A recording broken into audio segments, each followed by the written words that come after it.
Right, let's get started then. Welcome to this web class, a proven method to deliver powerful presentations. Now, before I realize halfway into this presentation that nobody can hear me, there was this professor some time ago in Singapore. He was giving a class online, 2 hours, and only at the end of it, did he realize that he was on mute for the whole time?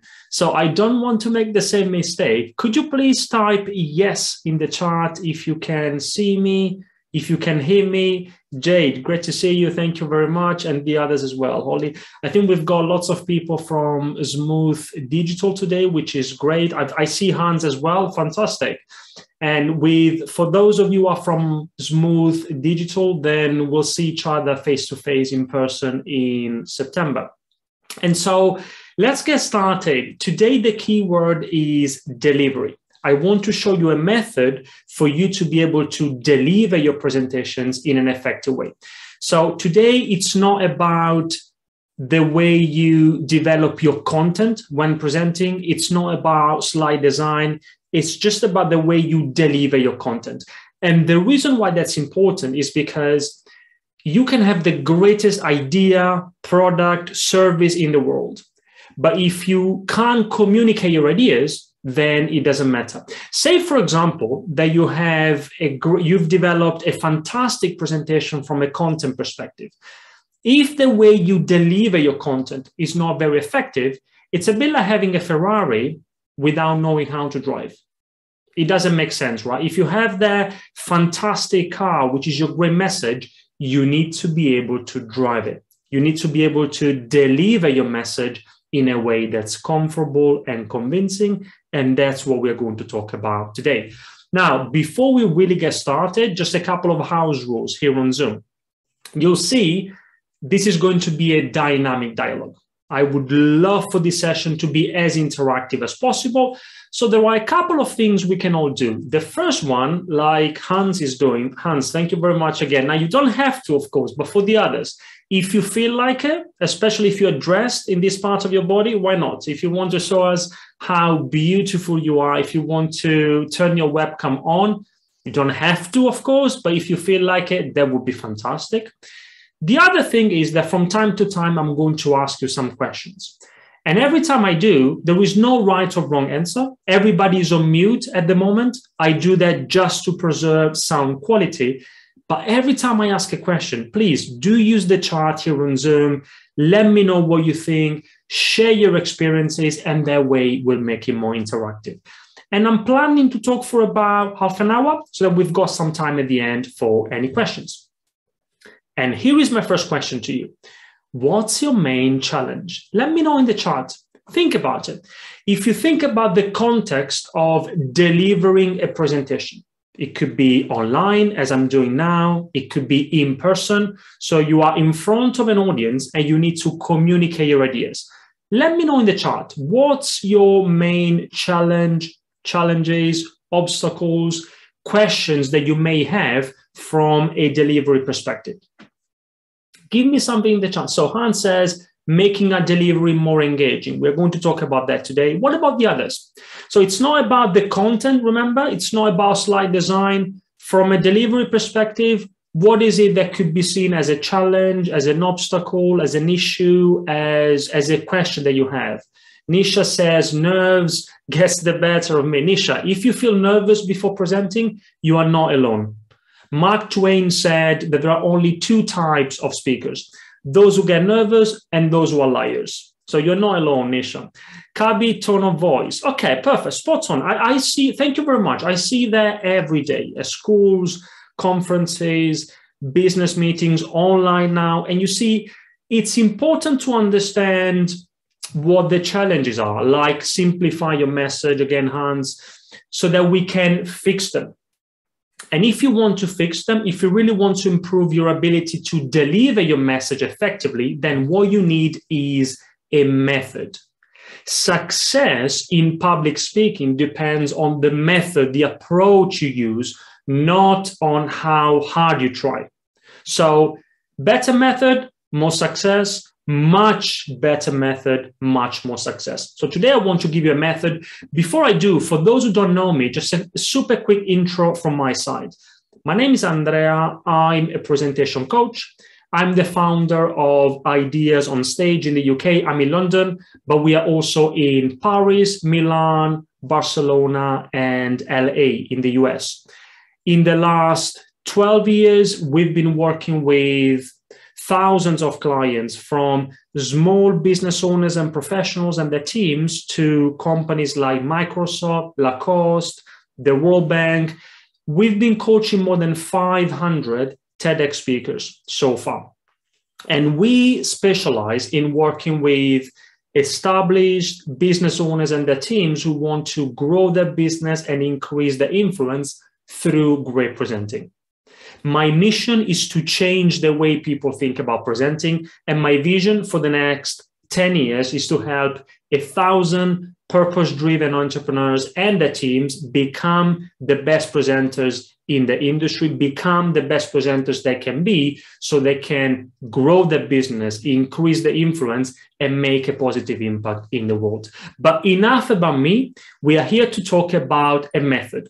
Now, what's the method? Here it is. Remember the word score. You want to score with your presentations, like in football. Now, scores, by the way, P-score stands for presentation score. That's the method we use when we work with our clients. And SCORE stands for 5 principles: simple, clear, original, related, and enjoyable. These are the 5 key success factors for great presentations. Today, we don't have time to explore each principle in detail. So what I've done is I've selected 3 of them. I'm going to show you how you can deliver your messages. It's all about delivery today in a way that's simple, clear, and related. And before we get started with the first principle, simple, because I can't see, apart from Hans, I can't see the others. I want to make sure that we are all aligned. Could you please give me a quick exclamation mark if we are all ready to get started with the first principle? Just a quick exclamation mark in the chat, please. Okay, and I see a Toby as well. Okay, fantastic. Good audience today. All right, so let's get started with the first principle, simple. Now, here is the thing. We want to be able to deliver our messages in a simple way. We want to be able to deliver our presentations in a simple way. And what happens is that, for example, if you look at great speakers, often what happens is that you look at them and then we say, wow, it's so simple for them. It comes so natural to them. That's what we think. But that's not the case. Great speakers work hard to make it look simple. They work really hard to make it look natural, but it's not. And the most important thing they do is this. Great speakers rehearse. They practice. If you think about all of the challenges you may have from a public speaking perspective, like Hans, simplify your message. Also, somebody said tone of voice, nerves, all of them or most of them can be solved or addressed or improved just by rehearsing. So question to all of you, let me know in the chat, yes or no. Do you rehearse? Say that you have a presentation coming up. When I say rehearse, I mean, do you repeat it out loud, not in your head? Do you repeat your presentations out loud? Please let me know in the chat, yes or no. Please don't tell me it depends. It's either yes or no. Okay, so Hans, yes, yes. The others, yes. Toby as well. Not out loud. So if it's not out loud, Andrea, then you are not rehearsing. Rehearsing means repeating your presentation out loud. Otherwise, it's a practice session. Both are important, but rehearsing is a different level of practice. So lots of you do, some don't. Now, here is the thing. A lot of people tell me that they don't want to rehearse because if they do, they think that they will appear robotic, and whereas they want to be more natural. And sorry, but this is bullshit. Here is the thing. Rehearsing is a bit like climbing a mountain. What happens is if you want to climb a mountain, if you start climbing, you start going up and then you stop, you will never get to the top of the mountain. In a presentation, it's the same thing. If you have an important presentation coming up, say that you rehearse once and then you stop, of course, you will appear robotic.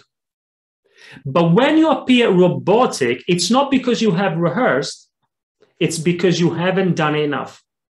You need to keep climbing. You need to keep rehearsing so that you get to the top of the mountain, which means that you need to get to a point where you have internalized your message.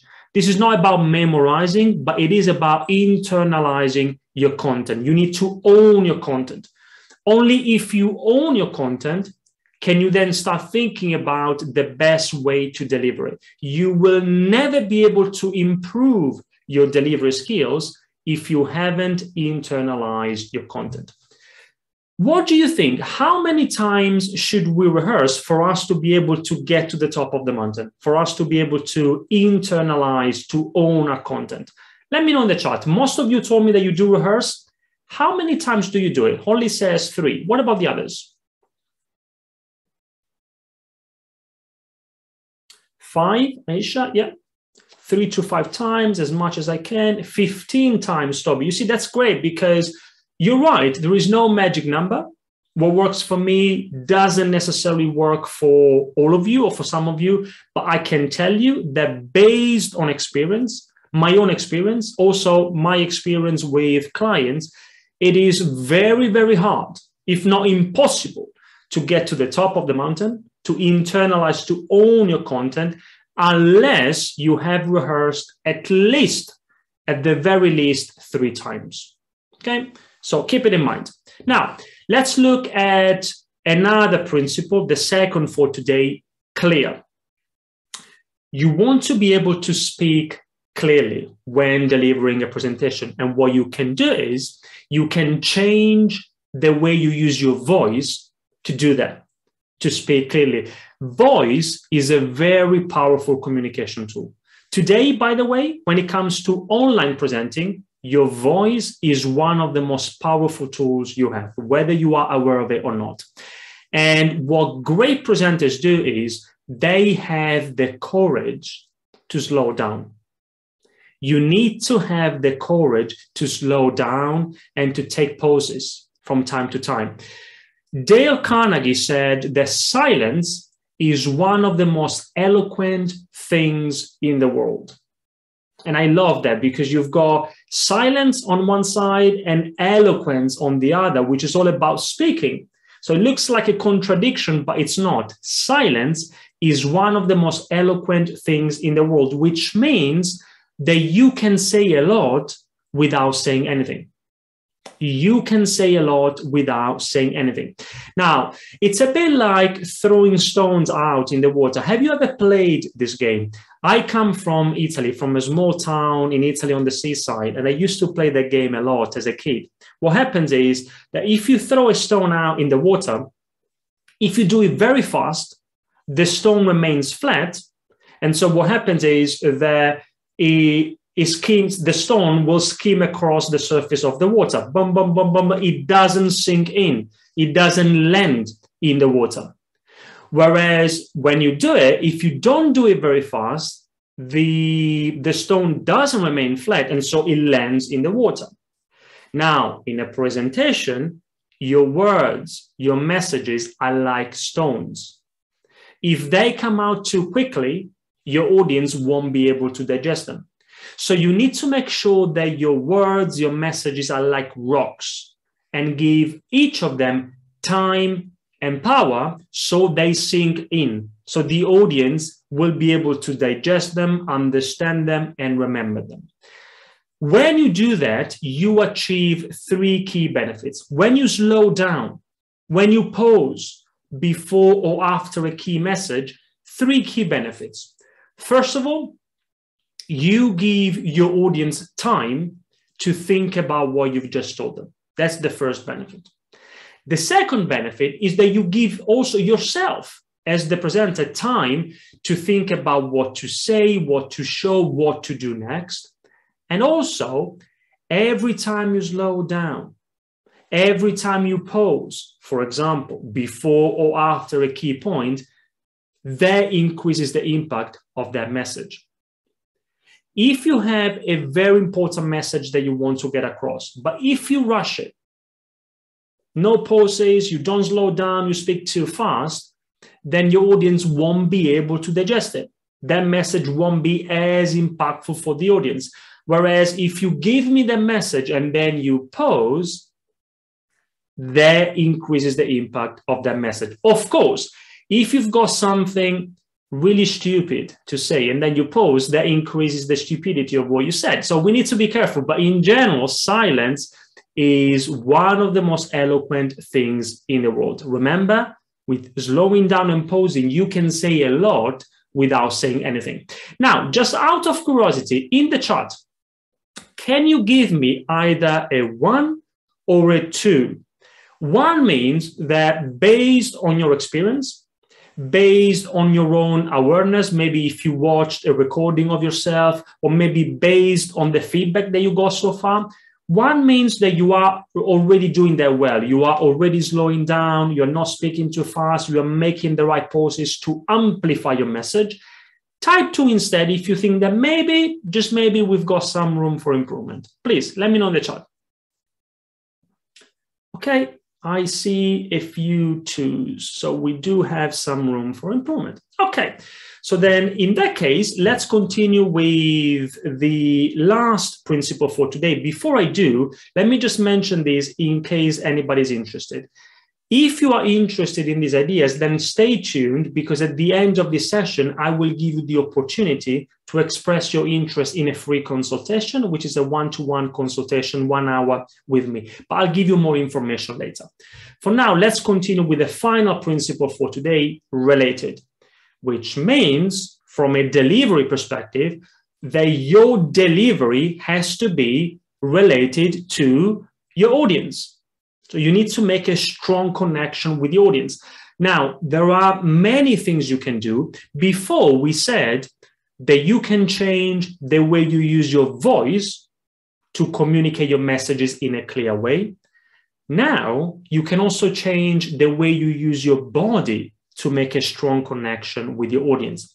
And from a body language perspective, there are a number of things to consider. 1 in particular, which it's very practical. I want to give you a practical tip, which works really well, both in online presentations, but also face-to-face, has to do with these 2 things, hand gestures.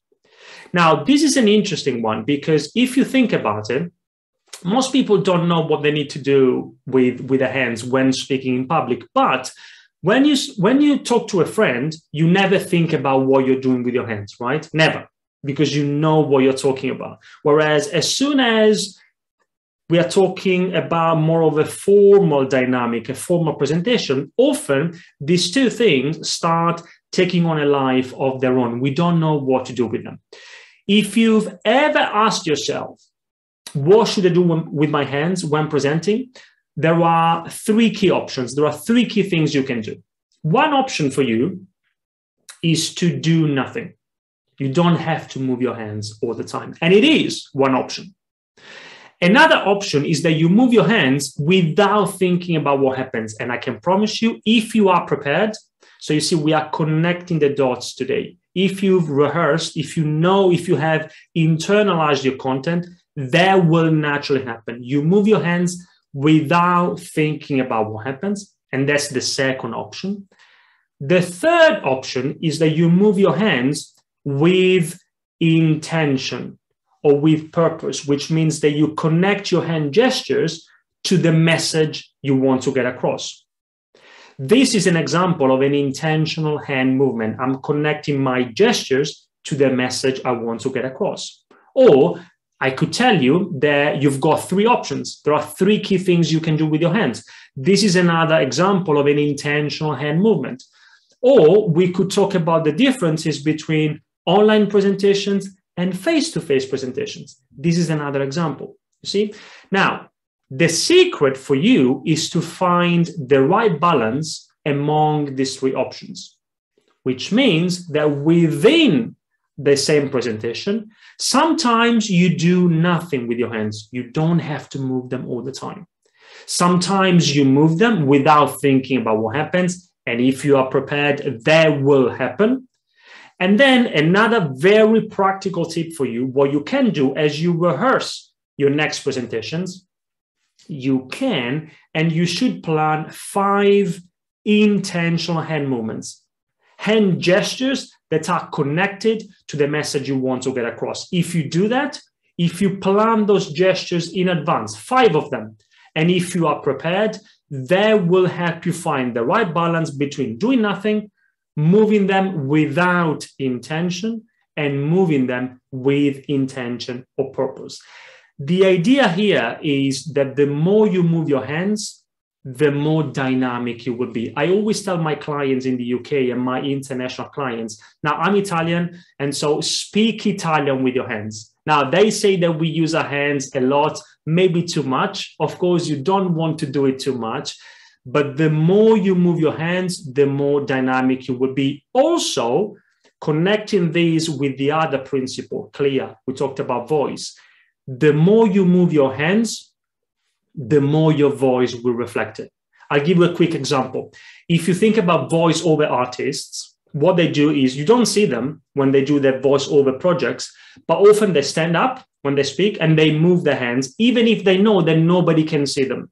And they do it because they know that the more they do that, the more that voice will reflect it. So there is a correlation between your body and the quality, the intensity of your voice. Again, in the chart, can you please type either 1 or 2? 1 means that you are based on your own awareness. You are already using your hand gestures or your body language in general to amplify your message. Type 2 if, again, maybe we've got some room for improvement. And I see that there was a question already here in the chat from John Luke. If you plan hand movements, would that not throw you off your presentation and add unnecessary pressure? If you do it as you rehearse, John Luke, so if you practice this, of course, you don't want to do it the first time in front of the audience. You want to plan in advance. At home, in your office, you practice certain techniques, and the more you do it before the actual event, the more natural it becomes during the presentation. But we can talk about it in more detail during the Q&A. Okay, right, so there you go. Remember, I want you to score with your presentations. We covered 3 principles today, but there are 5 in total. Simple, clear, original, related, and enjoyable. Now, imagine how powerful it can be when, first of all, you really understand how to apply not just the 3 principles that we covered today, but the whole method to the way you, for real, to the way you deliver your presentations. But you see, delivery is not the only thing. If you want to take your presentation skills to a higher level, delivery is not the only thing. What you see on screen, these are the 3 key skills you need to have. First of all, your message. And that's the most important thing. You need to be able to craft a compelling message when presenting. Without that, we haven't talked about that today, but without a story that resonates with the audience, also going back to what you said, Hans, without your ability to simplify your message, for example, it doesn't matter how effective you are from a delivery perspective. The message is the first and most important thing. Then visuals. Sometimes this is relevant, sometimes it's not. Again, just out of curiosity, in the chat for everybody, when you give your presentations, do you tend to use slides? Can you let me know either yes or no, or it depends? Yes, yes, yes. Okay, so most of you, right. Now, here is the thing. We don't have to use slides all the time. I'm doing it today. It can be very effective as long as we do it in a certain way. You don't want to end up with the typical death by PowerPoint with lots of text and bullet points. People can't read and listen at the same time. So often that's another area to consider, another skill to master. And then delivery, which is what we talked about today. Yes, you have a great message. It's not enough. You need to be able to deliver it in a powerful way. Now, here is the thing. If one of these 3 key elements is missing, you will find it hard to reach your objective. It's a bit like a 3-legged stool. Think about it. What happens to a 3-legged stool if one leg is broken? It falls over, right? It falls over. The same is true with your presentations. If one of these 3 key elements is missing, you will find it hard to reach your objective. So if you think that this is just about PowerPoint, because some people do, you've missed the point. A presentation is so much more than just PowerPoint. This is about your ability to pitch, present, and communicate your ideas in the most effective way so that you can achieve your objective when presenting, whatever your objective is. Okay? So what's your one thing? Let me know in the chat. If you think about everything we've covered today, what's the one thing you are taking away from today's web class? I'll give you a few seconds for you to think about it. And then once you have it, please type in the chat. The one thing you're taking away from today. Andrea, rehearse out loud. Hans, hand gestures. Yeah. Rehearse. Jean-Luc, I need to rehearse more. Movement. Holly. Yeah. Internalizing the message. Yeah. It's not about memorizing, but it is definitely about internalizing. And many other things. Okay, perfect. Now, we've got time, so I'm happy to take any questions. But before I do, in case anybody's interested, let me just spend a couple of minutes to tell you a little bit more about what we do and how it might be able to help, either now or in the future. Now, it's very simple. Most business leaders struggle or sometimes don't even know how to present their ideas effectively. And so at Ideas on Stage, we've created a coaching program that helps you present a captivating message. When you present a captivating message, your audience takes action and your business grows. Or if you're not running a business anyway, your audience understand your ideas. They believe in them. They agree with them. They remember them. And so your level of influence, your reputation, your profile, your career progression, all of these things become much easier. So if this speaks to you, or in general, if you enjoyed this session, and if you'd like to learn more about how what we've covered today could work for you or your teams, then you can express your interest today in a free consultation, which is a 1-hour consultation with me. Now, it's not for everybody. This is only for established business owners and the teams, business leaders who are motivated to take their presentation skills to a higher level, and who are also ready to take action to make it happen. So if that's you, what we would do in the session is we would look at where you are today with your presentation skills, you or your teams, where you want to be, what you're trying to achieve, and what's in the way. Based on that, I can explain to you what you need to do if you really want to get this right. And then with no obligation from your side, but that also becomes an opportunity for you to learn more about how we work with our clients. So no obligation, but the objective of the consultation would be for both of us to understand if there is a fit between what you may be looking for and what we have to offer. So if you're interested, all you need to do is just type yes in the chat. I see a couple of yeses already in the private chat.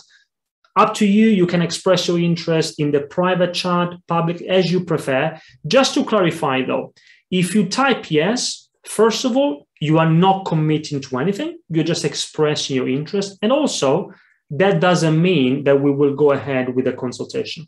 If you type yes, I'll get in touch quickly to see if you qualify. And then if that's the case, we go ahead and find the time to speak. Okay. And there's just one more thing.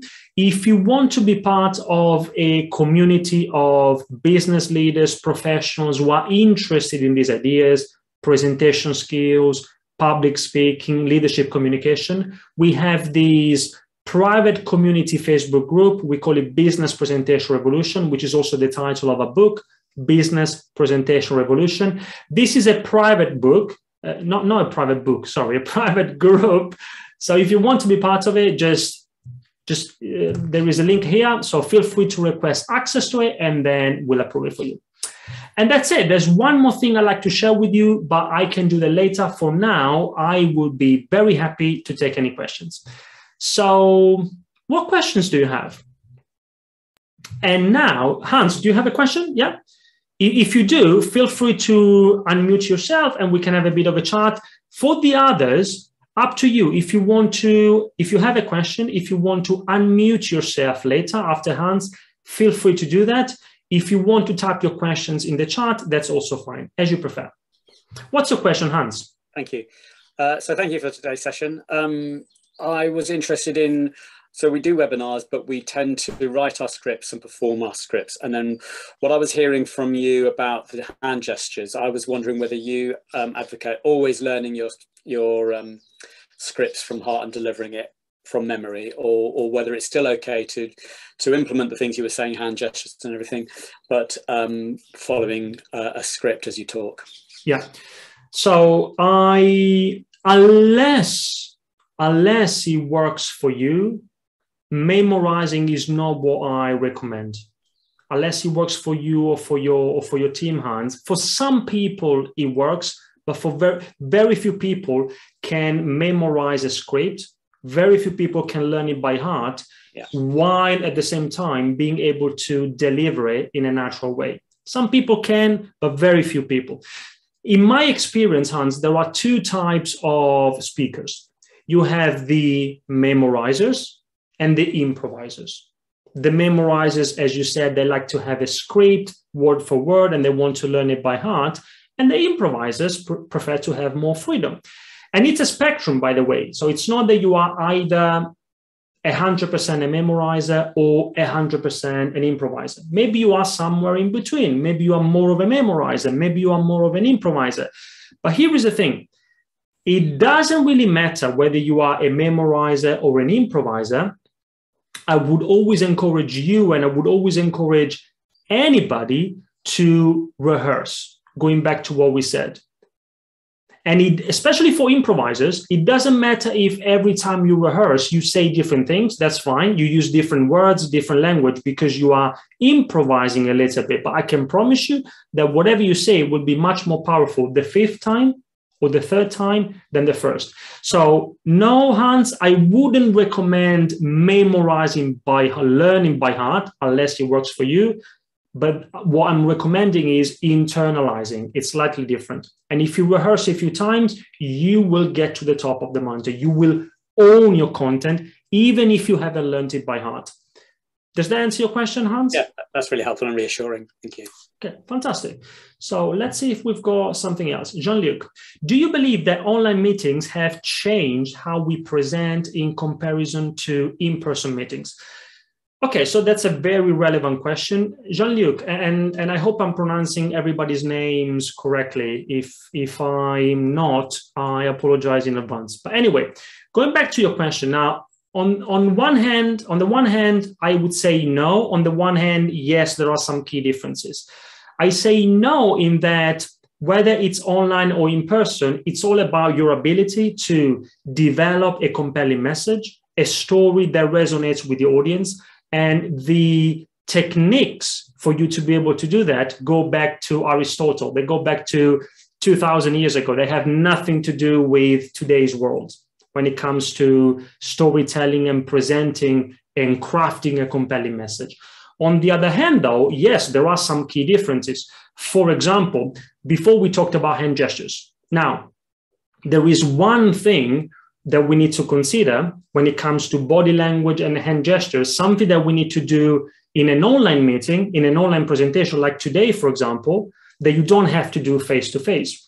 Now, online, and that's another practical tip for all of you, you need to keep your hands a little bit higher than you would normally do in a face-to-face presentation, because they need to be within the view of the camera. The audience needs to see them. So in a face-to-face presentation, if I were to keep my hands here, it would be a bit strange. Whereas online, as long as you don't do it too much, it works really well. So that's a practical difference. Another one, and then I stop, is eye contact. See, the principle applies just as well, whether it's online or in person. We want to make a good connection with the audience. One way to do that is by looking at them. Now, the way you make eye contact in an in-person dynamic is different from the way you make good eye contact online. Online, you want to look at the camera. So you see, the principles, Jean-Luc, are the same, and the principles apply just as well. But sometimes, especially from a delivery perspective, not necessarily from a message perspective, the way you apply these principles can vary depending on whether or not we're talking about an online situation or face-to-face. I hope that gives you some ideas. Let me see if I've got another question from Andrea. How do we find out what original and enjoyable stand for?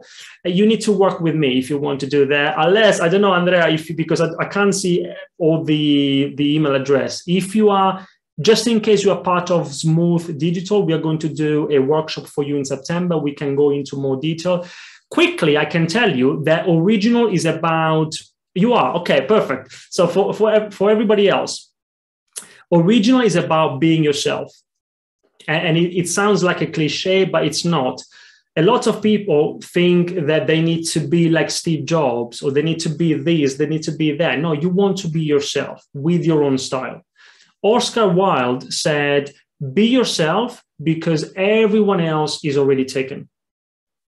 Be yourself because everyone else is already taken. And he's right. So you have no choice but to be yourself. You want to be yourself with your own style, and your style will depend on what makes you comfortable. And that goes back to what we were saying with Hans before. Are you more of a memorizer? Are you more of an improviser?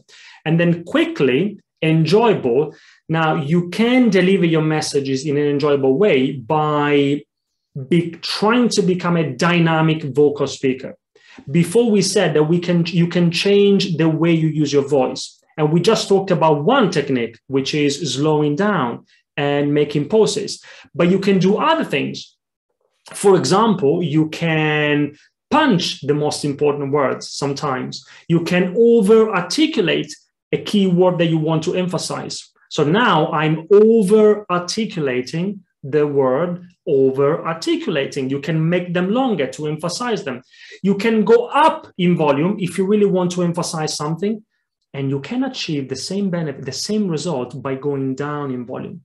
So the key for you to become a dynamic presenter is to go away and beyond from your monotone. No audience members like monotone. Monotony is boring. You want to be dynamic. And the way to do that is to create moments of change.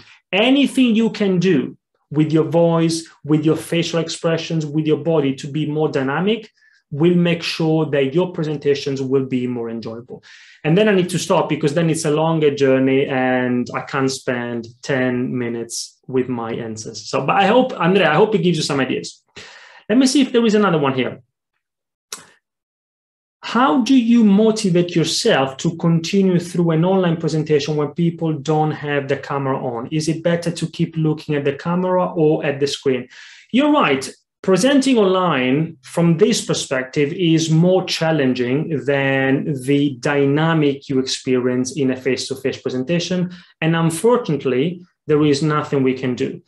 Now, what you want to do is you can control what you can control. So for example, today, it wasn't successful, but I invited everybody all of you to turn your webcam on. Hans did it, not the others. Now, what can you do? This is not something that I can control. I can invite you, but I can't push anybody. If people don't want to do it, what you can control, though, is your connection with the audience. And even if I couldn't see you, I could only see Hans today.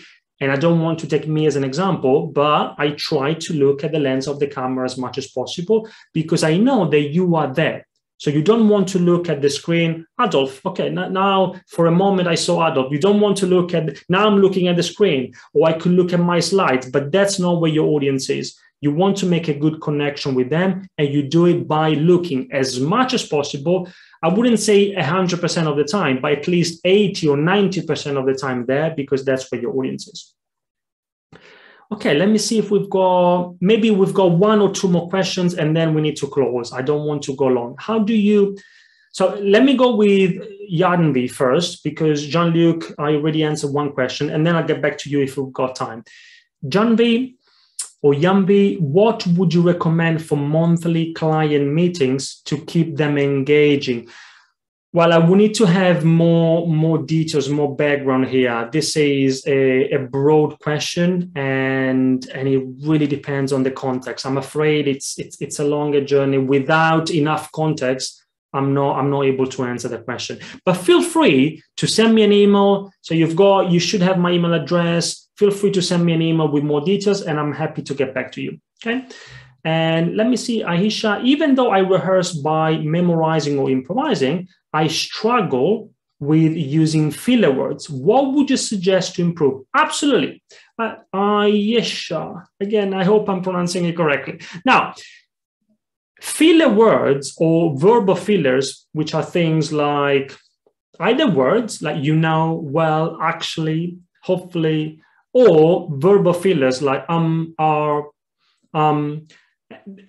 The reason why we do that, we use them, is because as humans, we've developed this communication technique, and it comes from conversations.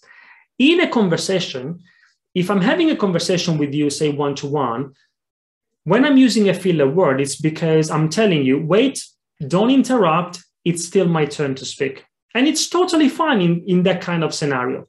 But in a presentation, the dynamic is different. And so, first of all, they sound awful, and and also they reduce your credibility, your authority as a presenter. You want to reduce them. I agree with you. How can you do it? The solution to filler words is awareness. That's the only solution. First of all, you need to be aware of whether or not you use any verbal filler. If so, what verbal filler you use, because most people are not aware of that.